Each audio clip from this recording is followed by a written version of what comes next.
حذاري ثم حذاري ثم حذاري من واحد اللعبة راهي دخلت للجزائر واسمها لابوبي. حذاري ثم حذاري ثم حذاري من اقتنائها، رد بالك تشريها.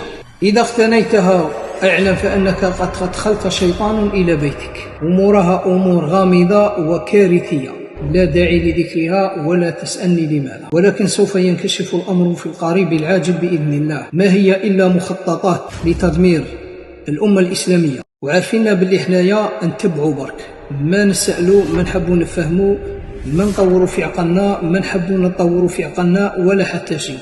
احنا أصبحنا نتبعوا الخارج فقط، واش داروا نديروا ولينا تباعين. هذا واش.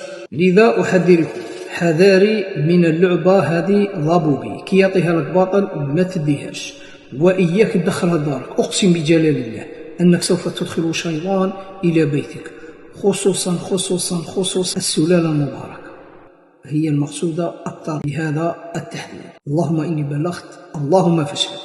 مع تحية شيخ الراقي والمعالج أبو تقي الله الجزائري.